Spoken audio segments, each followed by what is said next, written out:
Welcome to today's webinar, How Can You Prove AT Works? To the address topic of Assistive Technology Outcome Measures. This webinar is hosted by the Network of Assistive Technologists on this Friday the 29th of January, 2021. And please join me in welcoming today's presenter, Linda Petty. We welcome Linda back as she continues to share her vast knowledge with you, her AT colleagues. Linda is a Canadian occupational therapist registered with the College of Occupational Therapists of Ontario. With over 25 years of experience in supporting people with a range of disabilities, helping them to achieve their goals and utilize assistive technology, Linda has assisted students with physical, cognitive, and mental health conditions, among others, during her over 20-year tenure as an assistive technology consultant and clinical specialist at the University of Toronto. So welcome, Linda, and thank you again for joining us today. And with that said, I'm going to hand over the presentation to you, Linda, and allow you to start sharing your screen and begin your presentation. So. Okay, thank you. Let me just find that.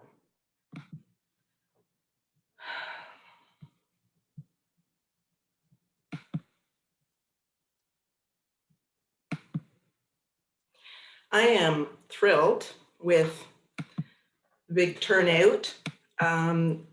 A few days ago, I think it was, I asked Doug where we were at numbers-wise, and it wasn't that big, and that was disappointing because this is something that I hate it's an overused term, but passionate about, and I've been doing for, dating myself, over 25 years. So I'm really glad you're here today, really glad that this is important to you. And I also want to say that there are people on this webinar, like Marla Roll and others, I'm sure, who are experts at this. So possibly at the end, we can maybe get some discussion going and hear some input from other people, which would be wonderful. I often feel kind of alone talking about this because, again, it's not a hot topic at the moment. Just a sec. So it has been a hot topic. And there was a lot of research done on this in the late 90s or in the 1990s, right up through 2010, for example, a lot of the publications. You can see this, it looks backwards, obviously. This is the RESNA Journal Assistive Technology, 1996. And it was a special feature on measuring assistive technology outcomes, practically, theoretically, all those things. There was a lot of money that went into AT outcomes at a certain point, and two major federally funded projects in the States.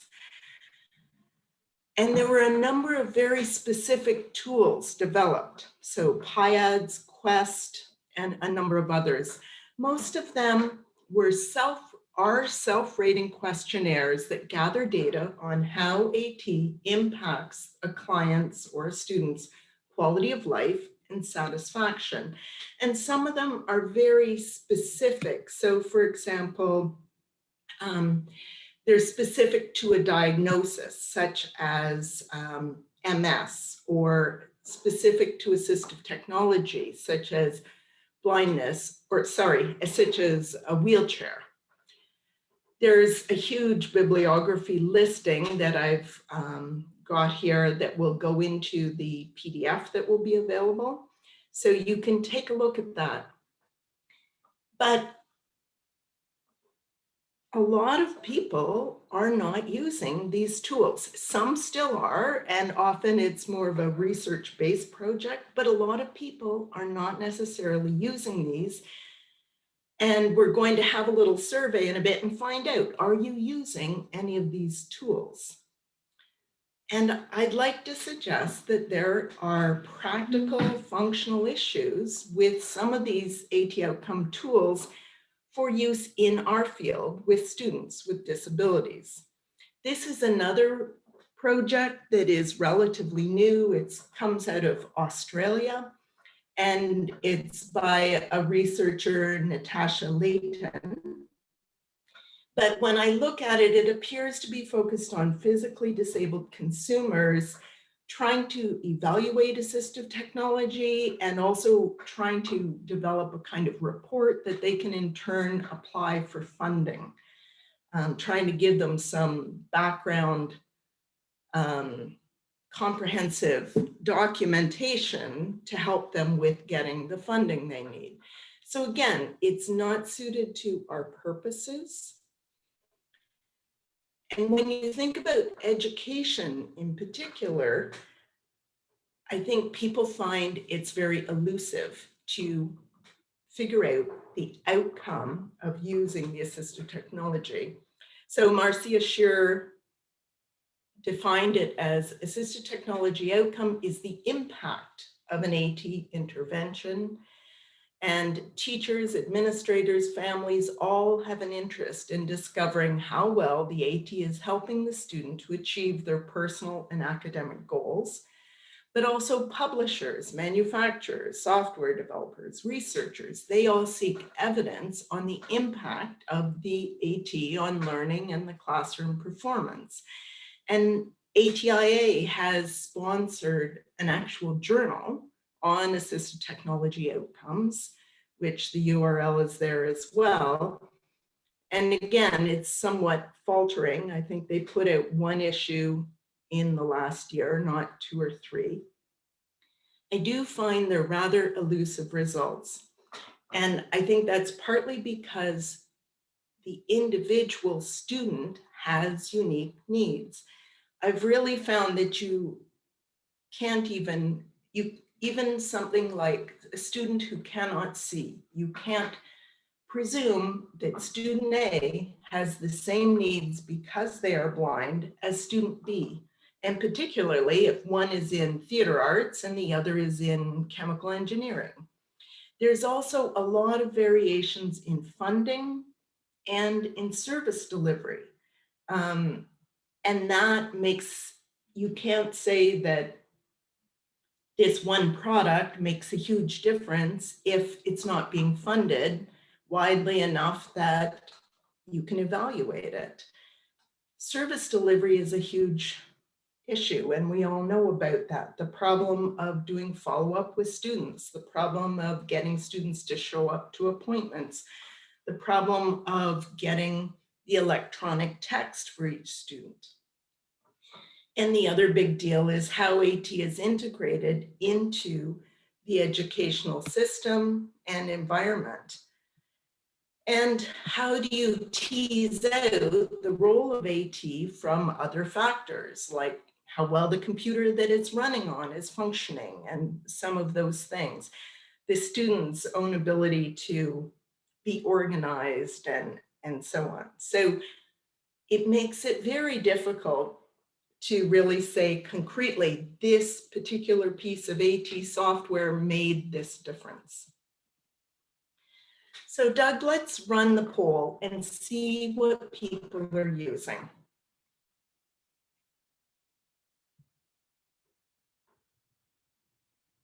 So pick as many of these as are relevant to you.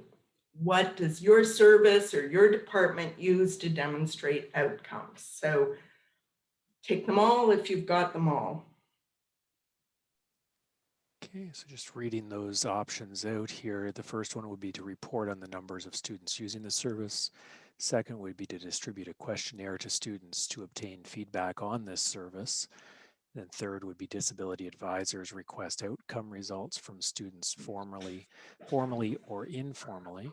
And then the last option is the AT consultant does follow-up outcome measures with students. So just seeing that we've got Got every 36 people of the 59 that are here today voting. So we hope they're still coming in. So we're going to just give it another second here, Linda. Yep, no rush. We're good. We're good. Literally, the votes are still coming in, and they're still coming in from the waiting room. So Okay, it's slowing down here. So last chance if you're wanting to vote on this and add your answer in for question number 1. Okay, so just going to close off the polling here and share the results for us, Linda. And so sharing the results, it looks like you have 70% with your first option where they report on the numbers of students using this service. And then it goes down for 51% as the second place for the AT consultant does the follow-up with using outcome measures. And then third is the disability advisors requesting outcome results from the students formally or informally at 38%. Last place, last but not least, 32% to distribute a questionnaire to the students to obtain feedback on the service. Great. Okay, sorry, you were muted there. Sorry, you were muted there, Linda. So that's great. Thank you. And let's go on to the next poll then. Okay, all right. And just pulling up the second question here for us, and we'll launch that. There we are. So if you collect AT specific outcomes, what do you use? So again, select all if that's relevant or as many as are relevant. So the first one is a customized departmental feedback form. The next option is a standardized outcome measure. So not something you've created in-house, but something that is a published, standardized, validated outcome measure. Another is to collect comments and qualitative feedback, and then other. So whatever other might be, and we can discuss that if we at the end for some discussion. If hopefully we'll get there. Okay. So still seeing a few results flowing in here. We've got about 40 of the 60. So just give it another few moments here for the voting. Yeah, still a few coming in here. Okay, last call before we close off the polling. Okay, we're going to close the polling then, and I'll share the results for you, Linda. So looks like we have 67% that are reporting comments / qualitative feedback. And then we go down for second place with a customized department feedback form at 42% and 21% other, and then 16% with a standardized outcome measure. Okay, good. Okay. Good. Thank you, Doug. All right. So I do think that what this tells us is just that it's very widespread what people are using, and I'm sure that's dependent on what's required. Like, what does your director require you to submit? Most of us are working within software, database software like Clockwork or whatever, that will tally how many students we've seen, how many appointments, how many minutes, even that sort of numeric data. And that is very important. People want to know numbers.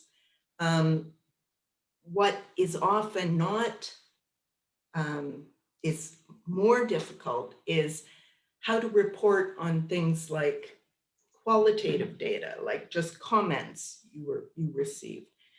But again, only 16% are using a standardized outcome measure, which means it's not something easily translatable to the powers that be or to the funding agencies. So a lot of the outcome measures that are standardized AT outcome measures are things like 26 questions on a questionnaire, and you fill out the questionnaire as a before and after. To me, the problem with that is time. My time as an AT consultant and the students' time. In general, students don't have a lot of time And it's hard enough to get them to come into the appointment, much less fill out a 26-question questionnaire. The other problem with that is if a student doesn't know something exists, they're going to have a hard time telling you how they feel about its impact, you know, as a before-after thing, or even as an after thing. If they only know what they've used before, they don't know that you can help with something, so they don't even necessarily bring it up as a problem. I've developed a little quarter-page questionnaire for students on just basic things like, do you have a tablet? Do you have a laptop or a desktop? What software are you using? What operating system? What version of the operating system? And I think I was getting about a 50% return rate, maybe less. Students would be given this thing when they made the appointment. They wouldn't fill it out. They'd leave it at home. They'd forget about it. And then they come to see you. And besides Microsoft Word, some of them really didn't know what they were even using. So even completing a basic little form with 6 questions is hard to make it happen. So if you give the student a 26-question questionnaire, it's not likely to happen. And when they are with you, I was able to, originally I was expected to do an assessment in 20 minutes. And I had to explain, no, it doesn't happen like that. So an hour is, to me, the most that I can expect and demand. And it's hard enough to see a student, do an assessment, do the trials, get them equipped, get them organized, and make sure that it's actually going to happen within that hour. So, and even though I would book follow-up appointments, it doesn't necessarily mean that they would show up for follow-up appointments. So time-wise, it's critical. Those kinds of questionnaires work really well for adults in the community who have time, who are really interested in this, who are glad to put their opinion into this. So what I've used for a number of years is the Canadian Occupational Performance Measure. I actually have an original 2nd edition, 3rd edition, and the current version is the 5th edition. It's been revised multiple times. It's a tool I want to talk to you about because I really think it works well for our particular population. And I'm just going to shut my, anyway, I was going to shut my little video. Doug, how do I do that? You're wanting your camera turned off? There we go. Oh. Did that. Okay. Okay, good enough. So let's talk about using this as to measure outcomes in assistive technology and for post-secondary students. Just a bit of history. It was developed in 1991 as a general rehabilitation tool for occupational therapists. It's now in the 5th edition. There's ongoing research using it as well as research on it. It essentially will look at what we call client-centered, think student-centered assessment and outcome measure. So it's not what every ADHD student will experience captured in it, but rather your ADHD student can explain using this what kind of problems they're having and to what extent.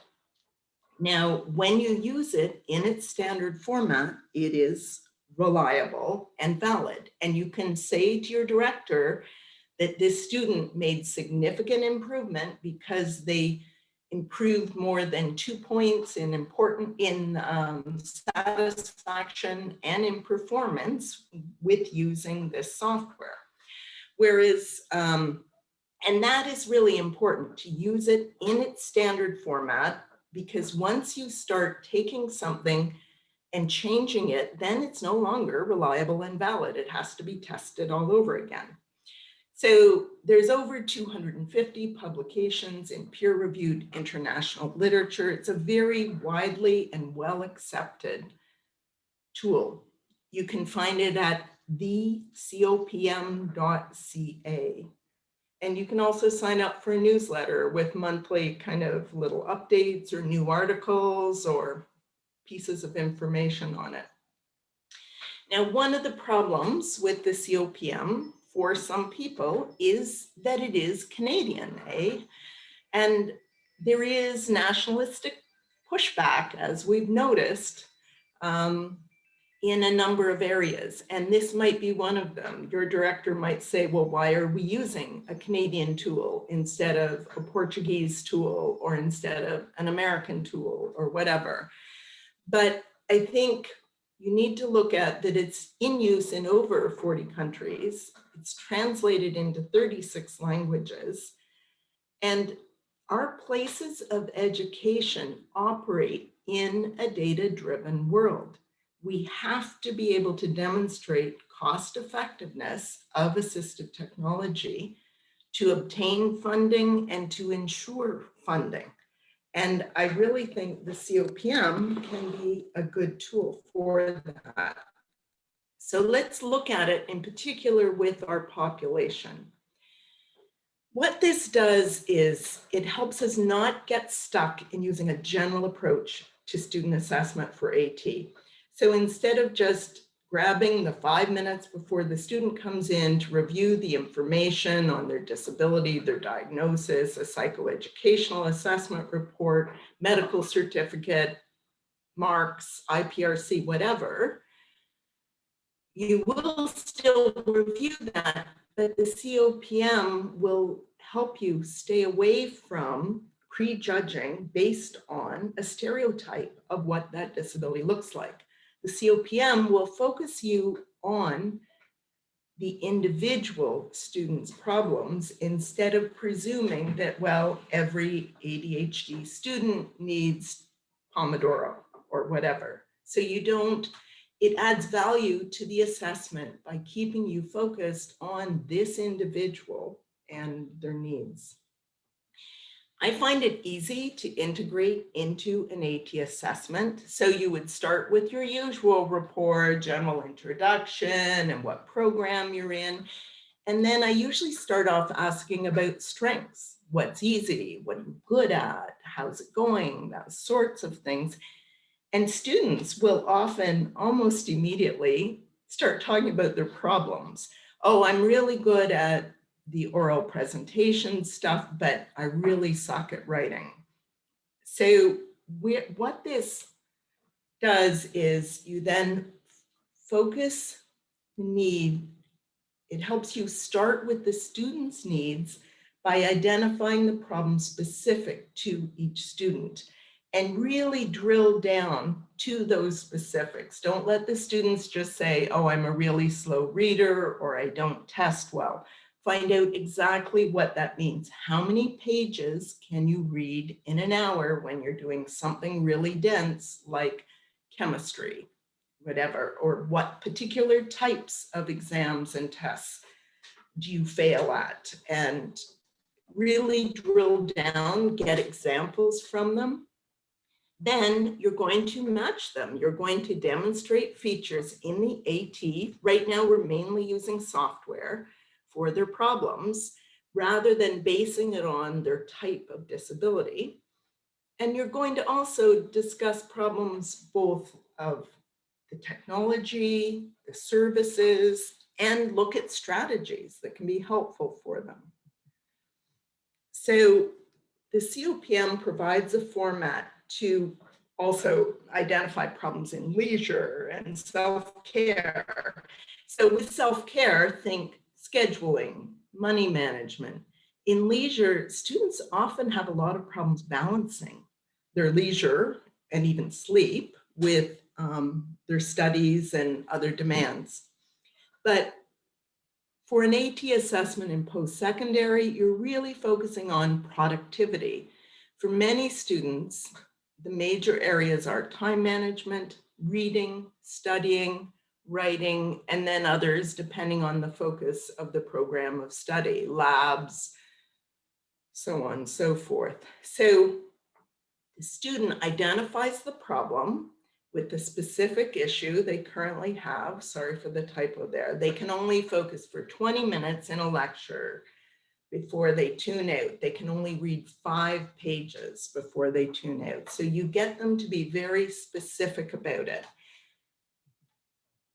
But you also you don't stop at just identifying that problem. You ask the student to give you a score on their performance on a scale of 1 to 10. And these are actual cards that the manuals come with that are for performance and satisfaction. So after the student identifies the problem and you write it down, you say, okay, so for this problem of focusing during lectures, where you're tuning out like that, where are you at in performance? From 1, you can't do it at all, to 10, you're able to do it really well, really easily. It's not a problem whatsoever. And you ask them to score themselves in their performance in doing that specific task. And some students will not rate themselves as less than 5 because they don't want to be seen as failing. But others will be very upfront that it's maybe a 3 or a 2 or even a 1. And that gives you then the student-centered problems and their own evaluation of performance. And you move on then, after you ask them about the performance, you move on to satisfaction and say, okay, so given that you're only focusing at a level of 5 out of 10, how satisfied are you with that? Are you not satisfied at all, or a 1 up to a 10? You're extremely satisfied, you're really happy with it, doesn't bother you at all. And this I really find helpful to get that satisfaction rating, because some students might feel they're at a 7 out of 10 because they actually do finish their readings, say in reading, but their satisfaction is a 2 or a 3 because it takes them so long, and they know it doesn't take everybody else that long, and they're really frustrated spending their life trying to get through these textbook assignments. So it helps so much to know how satisfied they are. Again, if the student has vision loss, the COPM scorecards aren't going to be helpful. But if they can see them, it's really, they are faster if they look at a physical scorecard, is what I find. And scoring really helps them own the problem. It helps them reflect on their problem more objectively to see where they're managing at. So it really has value. It might add 3 to 5 minutes to your assessment, where you get a score for the performance, and they really then get concrete about how bad this is. Satisfaction can tell you how frustrated they are, and it can also indicate how willing they are to change and to learn. So scoring, you can also score problems in importance. That's available with the COPM. But, and that works so well. If you're working, say, with a stroke patient who has 20 different things they can't do and that they're frustrated with, and it can help you figure out what you want to work on first. But it's less significant, I've found, in assistive technology with students, because all of the problem areas are usually important to address. And there's usually only 1 or 2 and up to 5 problems. So it's not, I don't find it necessary to go back and score importance. Generally, in the time you're working with, and because you're focusing on performance at a university or college level in academics, you're looking at 5 problems or less. Now, again, not all students can self-score. There are students on the autism spectrum disorder. There are students with other cognitive issues or language issues that look at you just blank and are not able to provide that. That's fine. It's just for the students that it works for, it's extremely helpful. So here's an example. Student that complains of fading out, they forget what they're reading, they're not able to finish their readings, they don't remember the content. So maybe they score their performance as 5 out of 10 and their satisfaction 2 out of 10. Then you demonstrate assistive technology that will specifically address the problem area, like interacting with text while reading to improve the focus, the highlighting, and then using highlighters to mark up text, adding notes, voice notes, reading with the purpose. You rename the highlighter colors so they always pick the same one. You show them how to extract text out to another document. That becomes their study guide. You show them the Pomodoro method and a timer app. Work with them on more appropriate study times and study breaks, and help them set up their whole calendar so that they spend an adequate amount of time for the things they need to do academically, for the courses that they have and the volume that they're dealing with. So having the problem clearly identified and the student really owning that problem by scoring their performance and satisfaction means then you can get on with the solutions in assistive technology. And I find you get more buy-in from the student. What's really critical, though, is outcome measures. And I'm so impressed that half the people, or even more than half, are doing, or 51%, sorry, are doing follow-up, are doing outcomes after implementation and training. So with the COPM, I don't find it that difficult. I find you can make a phone call to a student. A follow-up appointment would be lovely, but again, hard to come by with students at busy times. So definitely a student needs a whole term, for example. So if they started with the technology in September, you wouldn't do follow-up until maybe December, or even a full school year, if that's the way it works. Again, in today's era where you're often using web licenses and students are using available technology that they already have, you can get a student up and running quickly with the technology. And so outcome measures 3 months later become perfectly viable.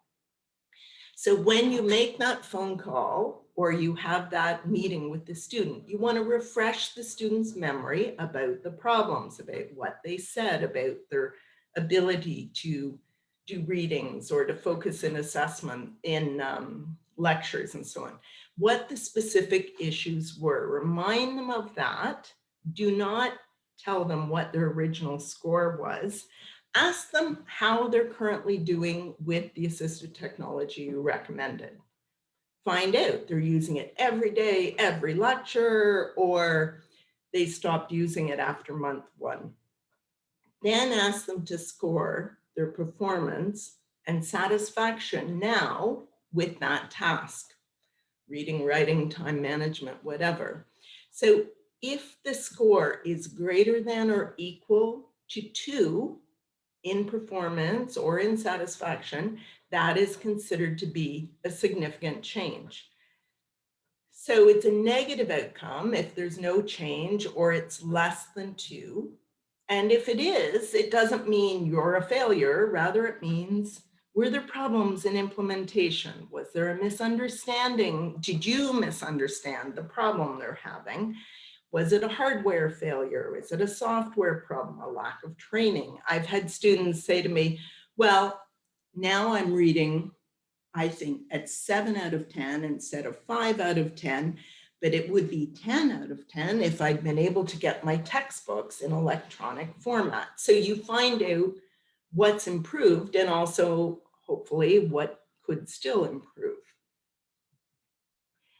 And it's a reliable and valid measure if you consider an improvement of 2 or more points compared to the initial score.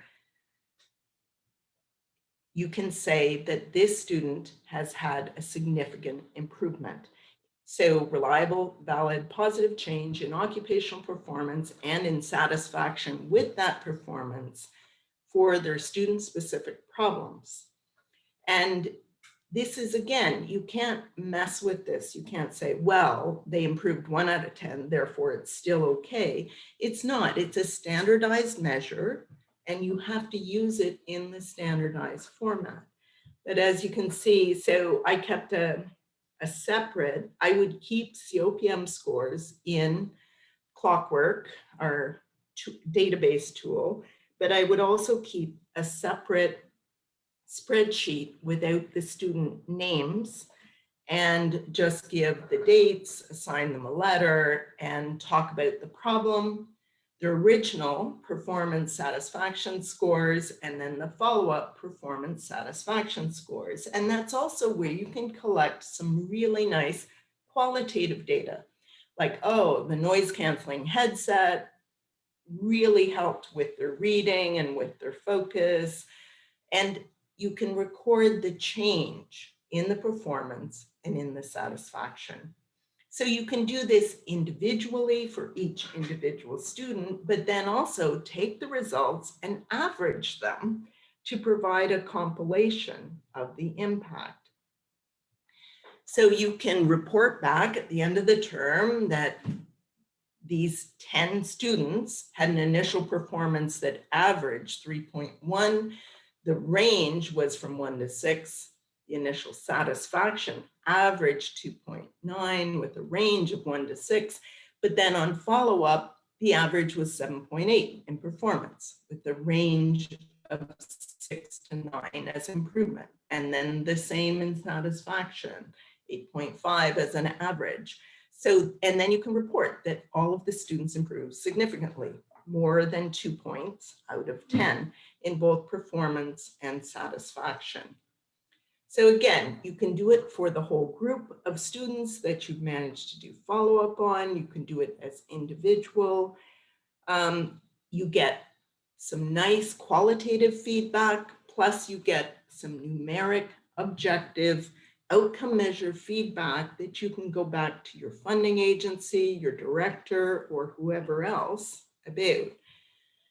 So the COPM is cited in multiple articles as a standardized measuring tool to determine change with assistive technology.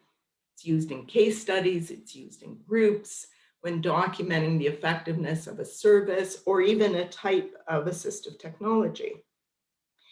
It does need to be used in the standardized format before you can say this is reliable and valid. You modify it, and it requires, again, more testing. And early days, I was talking about the MCOPM, modified COPM, and some kind researcher from a Toronto-based research facility called me up and gently explained to me that no, it's not okay to do that. So I'll tell you in advance, you can't just modify it, make your own version of it and say that this is the reliable, valid tool. So I have an early publication in the Canadian Journal of Occupational Therapy with coworkers on using the COPM in vision technology. And frankly, in vision technology, you can get some really dramatic results because you're often working with people who cannot see. They can't read their mail, they can't read books, they can't read letters, newspaper, all of these things. So they're generally 1 out of 10 in their initial performance and satisfaction and so on, and can easily go to 8 to 10 out of 10 with the equipment, because again, today's technology is so great. So It's a really helpful tool, and you can build that into your response, your program delivery. You can build it into if you're replying to a request for proposals. So I put the COPM in as our follow-up tool when I responded to a Ministry of Health proposal request, and we were funded for a vision technology clinic, and use that all the way through as our service, as part of our service delivery model. Now, Marla Roll, who is on the call today, is from Colorado State University. They have set up routine outcome measures with students with disabilities using both a service delivery questionnaire, and I think that's really important, plus the COPM to collect before and after data and satisfaction ratings, performance and satisfaction ratings from the student on ATUs. And they've got a couple excellent articles: the impact of assistive technology services and post-secondary education for students with disabilities, intervention outcomes. That should be user profiles, my apologies, and user experiences. Then another on assistive technology outcomes in post-secondary students with disabilities, the influence of diagnosis, gender, class level. So again, you can really tease out information and distinguish it by diagnosis or class level and all of these things if you're using this outcome measure tool. And Marla, I hope you can stay, because maybe you can comment more on what you're doing at Colorado State University at the end of the talk.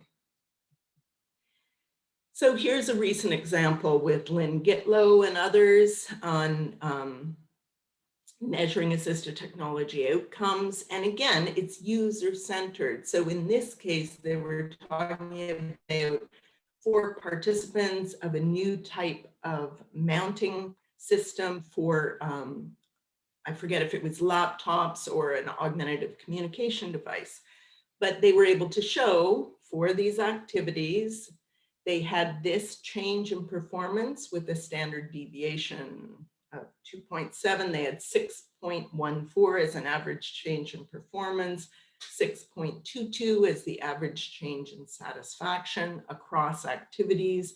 And then they specified them relating to 2 issues with the device.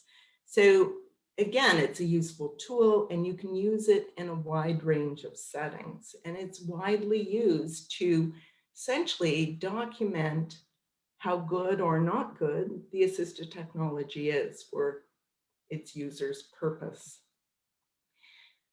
So the advantage of this tool is it really helps you identify specific areas of difficulty as perceived by the student. And it helps you not come into the assessment with preconceived ideas as to what they need and what their problems are. And it really gives you then outcome measures based on that student. So not an outcome measure for a generic sense, but with their particular problem, how did this assistive technology work? It really helps the student identify and own the problem. And the other advantage is it makes you do follow-up, because we all have difficulty creating the time and making the time to do follow-up. I would often try to do it during exam periods, as long as there were no crisis in AT in the exam offices and so on. Make those follow-up phone calls while the students are studying or whatever, and find out what the last 3 months have been like for them. It also really assists you in figuring out the ongoing problems as well as the improvement. Again, the outcomes are centered on the student's performance and satisfaction in that academic task and productivity, not on a generic factor and not on marks. People want to see differences in marks, but in reality, marks vary based on things like what year you're in. So there's a big difference between first year and second year. Second year, it becomes much more challenging. Fourth year courses are far more challenging again. So you can't expect that, oh, now that they have this AT, their marks are going to go up by 20%. You can't presume that marks are going to show you how well the assistive technology is working. So having the COPM outcome results can give you student-centered problems and the change that results directly from the addition of AT, so and included in that, funding and training, the service provided. So you have to think about access to electronic text, tech support, and essentially you'll capture somewhat the combined impact of those student services plus AT. And a lot of people would use a student survey on the services aspect. So example, when we did our Vision Technology Clinic, we also sent out a survey in large print. And that's where you'd capture things like how frustrated people were waiting to get a phone call back from the secretary with their appointment, or how confusing that they found it trying to figure out this vendor system. So other tools, other questionnaires and so on can be helpful, but using the COPM gives you other data that can be used in our data-driven education system. So you can also look at, say, just one assistive technology, like all students using Kurzweil 3000 to address their reading, comprehension, writing, studying tasks, or a specific student population, such as all students with mood disorders using assistive technology.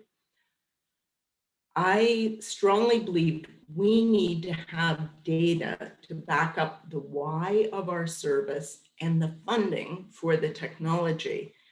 When I used to talk with vendors and software developers about our funding in Ontario, people would be blown away that there was all this funding available. And one of the problems with that is I think we get slack. We figure this funding's here, we're going to have that bursary forever. We'll never really have to explain how well it worked for our students because it just keeps coming year after year. I would not presume that if you, year after year, are providing the data on that technology and how well it works, then you'll probably continue to get funding for it. So in summary, this has been kind of a brief intro to the COPM integration into assistive technology assessment and follow-up. You're drawing out student-centered problems with their academic tasks, you're avoiding stereotyping, you're using the COPM to obtain reliable and valid data on student performance and satisfaction. There's no extra outcome tools, questionnaires, other stuff, and you're using it in follow-up. It really helps us to be forced to do that follow-up to get those student-centered outcome measures. And then you find out how well the assistive technology worked, and in other ways, how well your service and your campus supports function for that student. So we do have time, and I do want to open it up for discussions. I really want you to think about, where do you want to go from here? What are you doing in outcomes, and what would you like to do more of? If you're interested in using the COPM, it's available at thecopm.ca. It's only 40 bucks Canadian, or about 30 US, for the English digital edition. And there's lots of options. There's a web app, there's paper versions, there's multiple languages. I'd really recommend the articles by Marla Roll and Malcolm, because they're specific to post-secondary AT. And they were some of the few ones that addressed, for example, when we did our scoping review, that addressed mental health problems and assistive technology. I'd also suggest that we can discuss this on our N.O.A.T listserv. We can have a discussion about the problems people have had in this area. Uh, I'd like to have a discussion around funding, and has anyone had pushback on the funding? I know I have. I've had complaints. Why is the Scarborough campus prescribing so much assistive technology more than the other campuses when we have fewer students and things like this? Like, you do get pushback. If you have data showing that this makes a difference, then in turn, hopefully you can push through the pushback. I'm also involved with a research group at the University of Toronto, and we are trying to pull together a pilot project at the moment, and we would love to move ahead beyond U of T and do a multi-site research project on this, in particular focusing on students with mental health disabilities and the use of assistive technology. So if that's something you're interested in, I would encourage you to get in touch with me. Send me an email at my Gmail account is fine. It's an easy way to get a hold of me. And do think about it. Think about whether this is something you're interested in, whether this is something you can do. If you need more support around the COPM, that's available in various places too. So what I'd suggest, I'm going to ask if there's any questions. Just go ahead and unmute your microphone. Or Doug, were there any in the chat window that we should be addressing? Yes, we've got a couple in the chat window. And I encourage people to continue to put those in. And then, as Linda just invited, is to unmute your microphones as well as we come to the question, answer, and discussion. And I think more importantly, simply the discussion portion of this webinar. So the one that's the one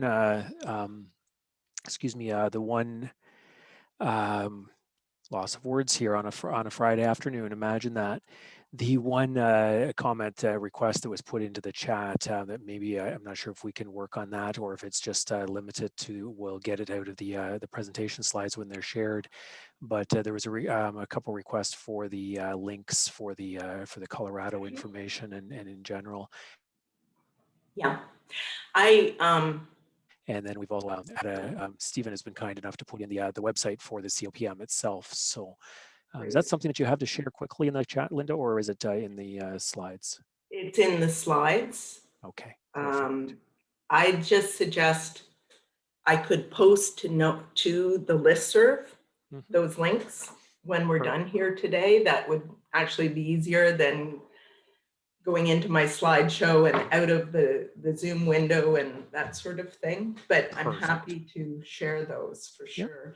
Yep. Marla, can you speak up and let us know, what are you currently doing?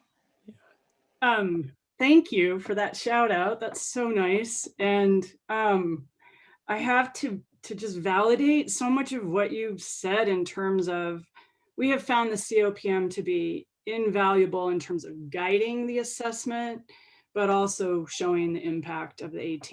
And as you already said, just that the fact that it is so brief and easy to incorporate into the assessment process and the follow-up process has made it very doable. And we had a similar experience to you in that we tried a number of other assistive tech specific outcome measures, and they did not fit the higher ed setting in the way that we had hoped.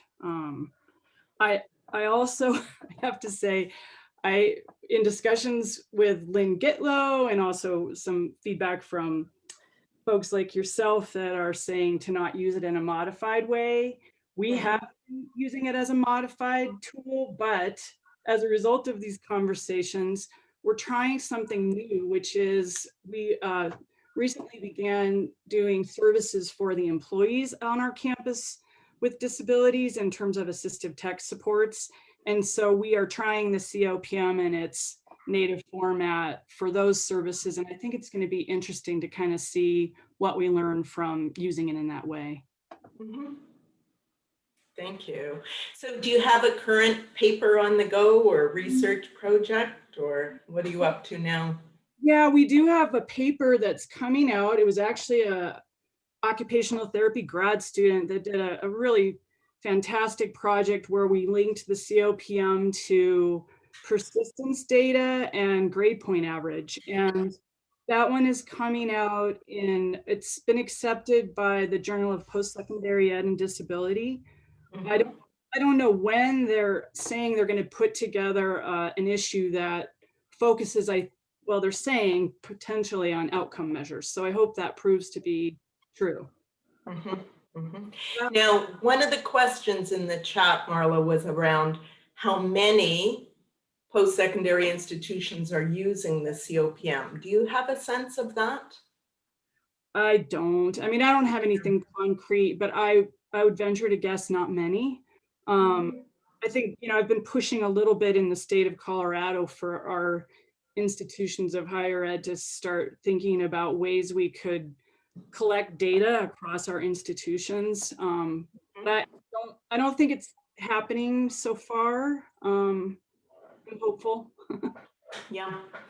I know when I taught some courses that our Ministry of Health set up as required for being able to work in vision technology, and I was able to teach people who did not have much of an academic background and whose only kind of area of expertise was vision technology. And I was able to teach them how to use the COPM, get them to bend their brain around this idea of whole person rather than just the blindness or whatever, and that an assessment shouldn't be, okay, you're eligible for the funding, fine, here's 4 screen readers, which one do you want? So I think it's a tool that is teachable, that you can teach non-occupational therapists to use this without really any big issues.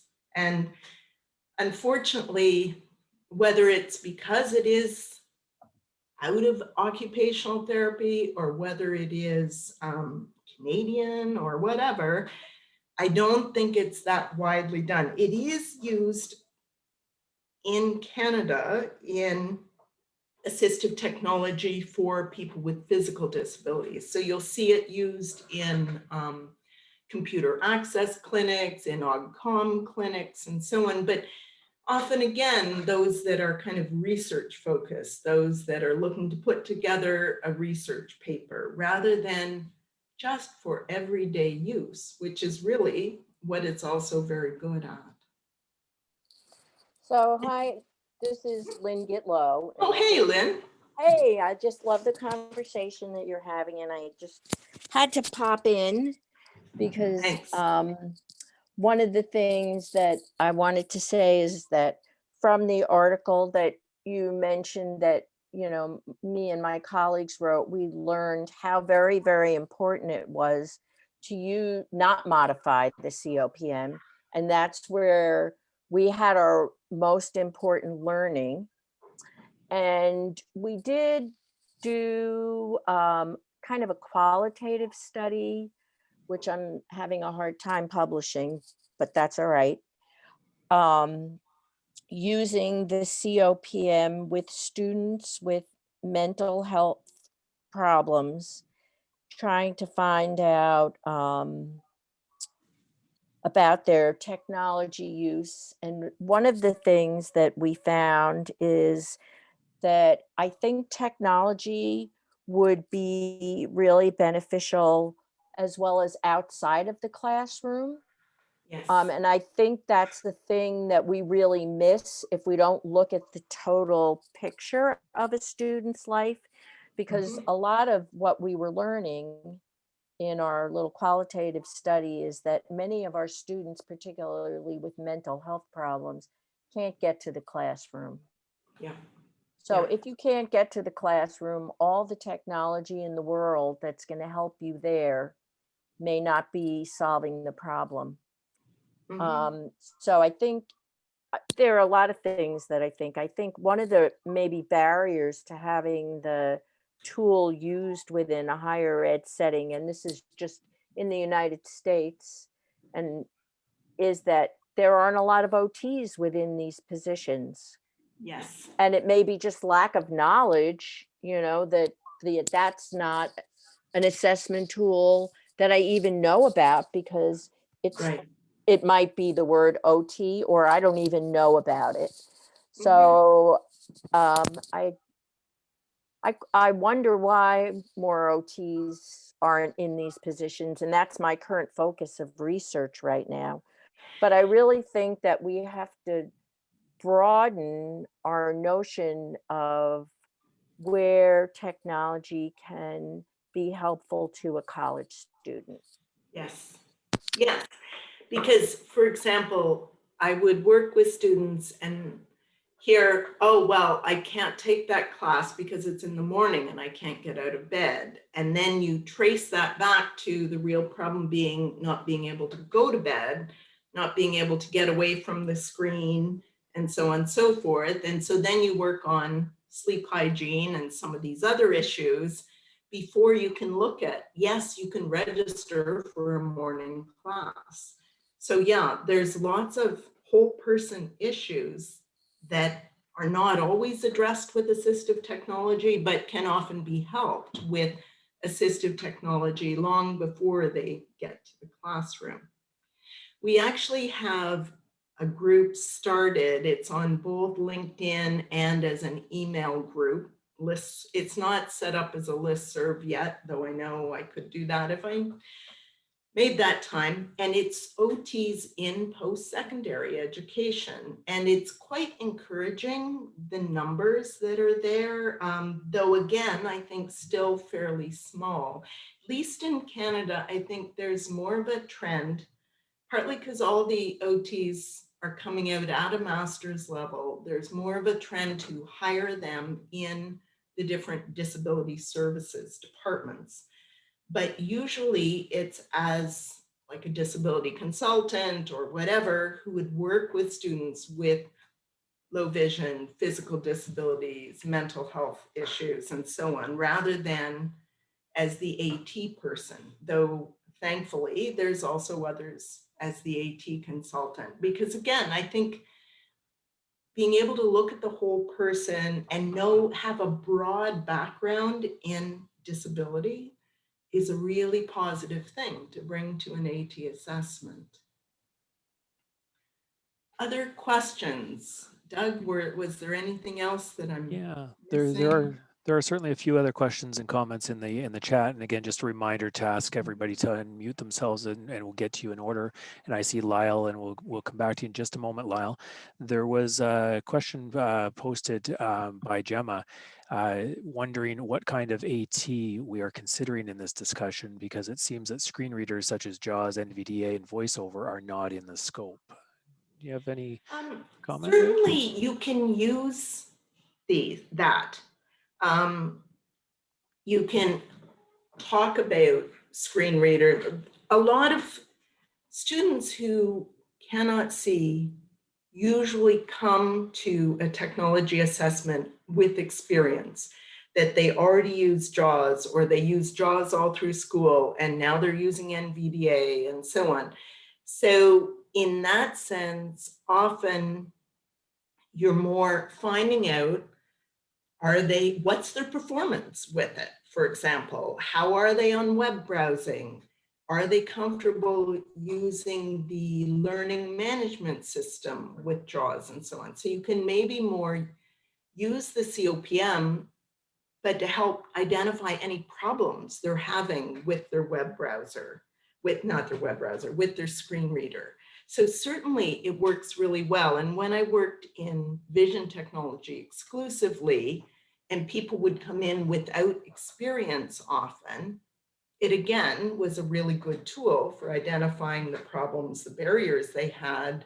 And then you would work with them on equipment trials and figure out what their circle of support was, where they could get training, which screen reader. There used to be a choice in more of a choice in screen readers, but I'm not going to date myself. So definitely it's very helpful in low vision and so on. I think some of the students that AT consultants find more challenging are not the ones who are already familiar with technology, but the ones who came out of high school or they're in their second year and they're not doing well and they've only just been diagnosed with a learning disability or ADHD or depression or whatever. So that's why I'm kind of highlighting those, because I think a lot of people are working with those students. But certainly low vision, blindness, this is a useful tool with all of those types of needs. Appreciate that, Linda. And just to bring everybody's attention to it in the chat, Marla was kind enough to include the URL for the Colorado State publications. And then there are a few other comments and questions that we'll get to in a moment, but I noticed that Lyle had unmuted. So Lyle, if you're wanting to unmute again. Yeah, hi Linda. Thank you so much, Linda, for this session. Thank you, Doug, for note writing this for us. It's sessions like this that make me strive to be a better AT. So I really want to thank you for that. I got two questions for you. How do you use the COPM when a referral from an advisor or a counselor comes identifying AT needs? In other words, do you use it exclusively for cases where there's not a clear referral versus one that's defined by a counselor or documentation? And also, forgive me if this was mentioned, but is there existing open or public data from a post-secondary point of view on the COPM that we can access? To talk about the second question, I would say Marla's articles, the articles coming out of State University of Colorado, are really good, and they're strictly post-secondary, so they're very helpful. And they give a really good example across disability types too. So students with ADHD, students with mood disorders, and so on. So I would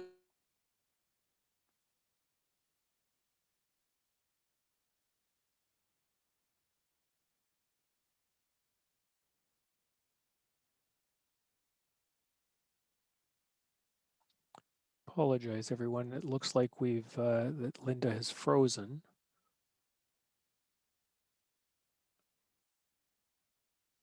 And apologize if you can just be patient, Linda. I'm not sure if there's something happening with your internet on your end. If maybe you could turn your camera off, that might lower the bandwidth.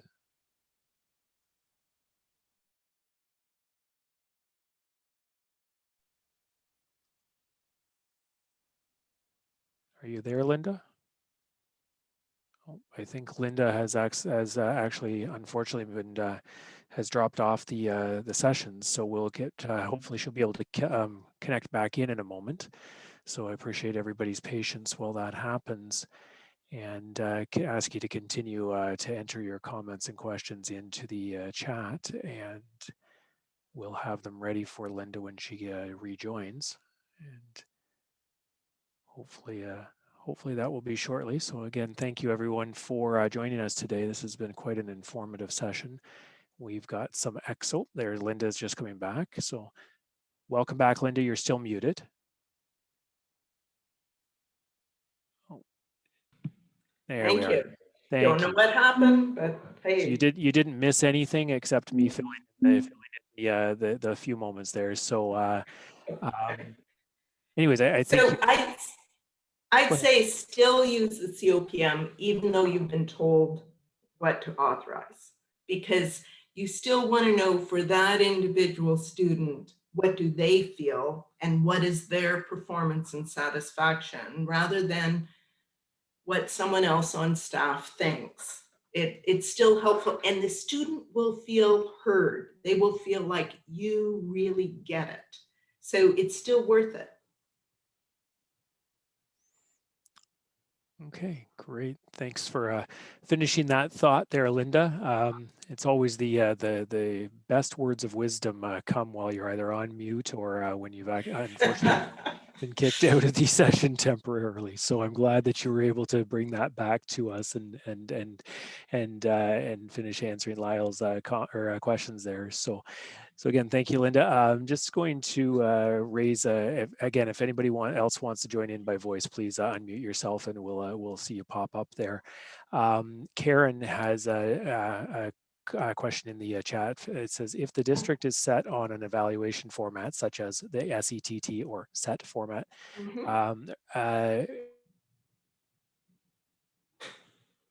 how could we use this to measure the outcomes only? I would suggest doing it in parallel. So you're going to use your set format, and then you're going to tack on the COPM and the ratings. There's a lot of really nice studies done where you pair two different measuring tools, and then they can hopefully validate each other. So then you can do a little paper on these 10 students that we also use the COPM with, showed this, and so you can see that, yes, our format works, or yes, this gives us additional information.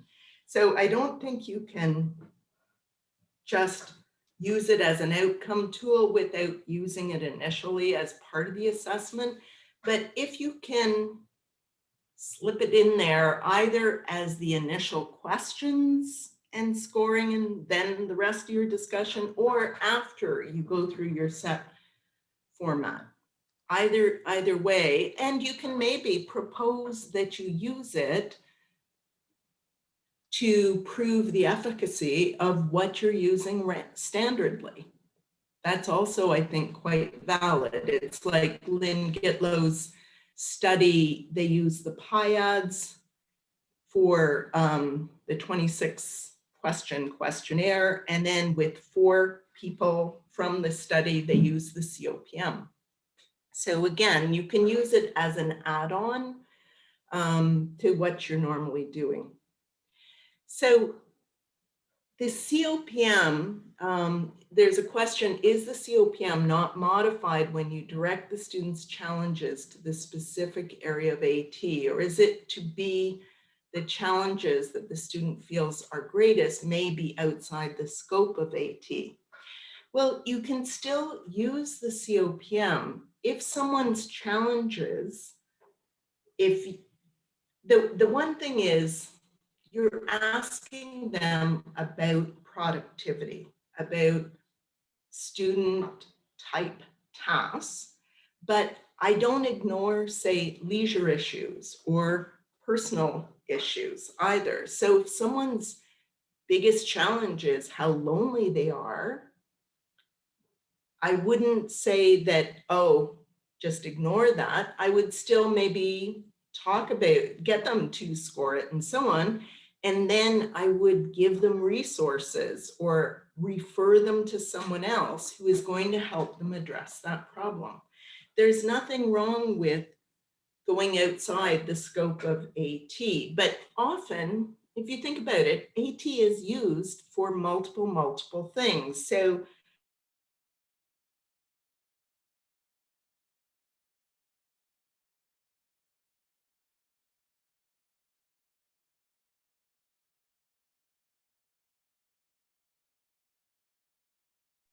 Looks like we might be having some connectivity issues again. Oh, are you there? parents every other Sunday, or put them how to encourage them to build in time for exercise, time for a walk, time to go to pub night. So you teach them how to look at the leisure needs, the self-care needs, and use the technology that you're prescribing to also address those things. Okay. So you don't need to modify the COPM by essentially using it as identifying problems and rating them and so on. It's okay. I've used the COPM with profs who had medical issues that impacted their work. And we would run into things like mobility, that he can no longer drive from his home in Waterloo to the Scarborough campus, things like that. And maybe you're not addressing them with technology, but at least you're able to address them with another way, that we're going to use the GO trains or whatever. Okay, that's great. Thank you, Linda. There was one other question Mhm. that was posted in the chat just before I address that is just a reminder, if anybody wants to join by voice, to please unmute themselves and or continue to put your questions and comments into the chat. So Jenny has asked if there are any strategies for growing capacity for others to participate in gathering this data so it does not all fall on one or two people per organization. So I've used occupational therapy students. They're great. And if you've trained them and they've maybe observed assessments and they know how this is used, and especially that they know what technology you're using. So then they can go to the student's file and see, okay, this student got audio note taker and they got Kurzweil and they got this, but they got it specifically to address these problems they identified. Then I think that kind of a student can be very good at doing that follow-up phone call. And they just identify who they are and that Linda Petty wanted me to call and follow up with you on how using that technology has gone. And I think you can pull in students, work study students, whatever. It certainly helps though to pull in people that have a background in rehabilitation, in disability, whatever. So I wouldn't ask someone whose, training is in working in the cafeteria to do the follow-up.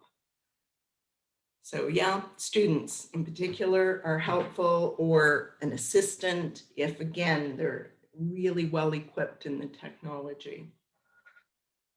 Okay, thank you, Linda. I appreciate that, and for answering Jenny's question there. And just as we kind of wrap up the session here today, I'm not seeing any other questions or comments specifically in the chat, but I encourage people, if they have any, to please enter them. And again, a reminder that if anybody wants to speak, just to by all means unmute their microphone, and we'll see you pop up there. And again, I'd encourage you, if this is even something you're interested in for another year, a future project where you would get training in using the COPM and support and using it in N.O.A.T, send me an email and I'll keep that data, because right now we are hoping to be able to start across the 3 U of T campuses, providing people with OT student support around using the COPM, and with my support around using the COPM, and with support for doing follow-up, because that's always a problem area. And then take that data and hopefully be showing the efficacy of the AT in mental health. And then it would be lovely, though, to find out, to be able to also do that at Queen's University, to do that at the University of Saskatchewan, to do that at UBC and down in the States and over to Italy, and to see this going further so that hopefully we can gather more data and prove that it works and see it being used more routinely.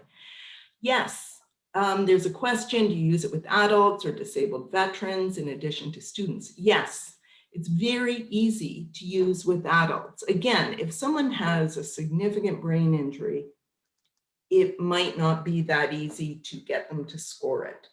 But I've used it with adults for years. It's very good with adults, with people with disabilities. I've done it with veterans, not huge numbers, but definitely it's worked well.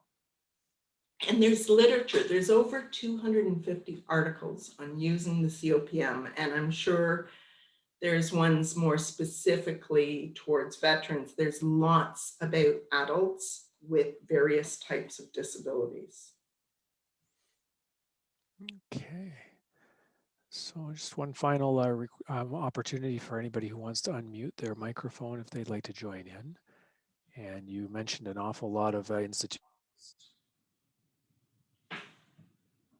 there that I know we have represented, Linda, and I think the prize for the furthest away does go to Italy. So and lots. Welcome. So I Yeah, I appreciate. can't even say welcome in Italian. That's too bad. No, and I can't say anything in Italian even at all. So, so yes, thank you definitely for everyone joining us far and wide. And that's so. I'm not seeing anybody unmuting their microphone, Linda, and the comments have trailed off, except lots of thank yous for the great presentation. So at this point, what I want to do is just wrap up and just I want to say, Linda, like thank you so very much for this presentation. Without a doubt, the information is fantastic. It's going to help us because basically, if we don't ask, we won't know, and that's what I guess to me that's what this boils right down to. And although sometimes we might be afraid of the answer, but otherwise, if we don't ask, we won't know. So. Well, I really And you had appreciate mentioned that of what so we many. do, and I know. Oh, sorry. Go ahead. I appreciate that so many people came out and that you stayed and for the interest. I think it's so important before people cut back on funding and before they cut back on positions that we prove how effective assistive technology is or find the problem areas by doing follow-up. And this is a great tool for that purpose. So I'd encourage you to consider it. It's not hard, as Marla said, it's not hard to integrate it into your assessments. No. So I'll leave it at that. Okay, and yeah, I was saying there that the why of what we do, as you said, and this helps you get at that. We always sum it up, at least a lot of us sum it up. It's basically the why of what we do. Well, we do it for the student or the client, but there's so much more to that, and underlying and this kind of a Mhm. tool can help us get. You made a Freudian slip, I think, when you mentioned N.O.A.T or the Network of Assistive Technologists. You pronounced it N.O.A.T, and I guess on a final note, this is the COPM is how we can know it. So perfect a moment of humor to end us on this presentation on this wonderful Friday afternoon here. So and yes, again, Linda, just thank you for sharing today. Your support, your continued and ongoing support of the assistive technology profession, of the network of assistive technologists, and most importantly, of those that you call your colleagues, your assistive technology and related professional colleagues. It's so greatly appreciated. So we hope to have you back again. I know that you have an infinite amount of knowledge to share, and But that's no so. pressure. No, not at all. And certainly, if there's further conversations and that regarding the COPM, we're happy to help facilitate some of that. Great. As you were inviting people earlier. So yes, please, Linda, do keep in touch. And we basically, I can't wait to see what's next on this. So just, and lastly, for everyone here today, thank you for joining us. Remember, you can't spell education without AT. So until next time, take care and stay safe. Thanks, Doug. Thanks so much.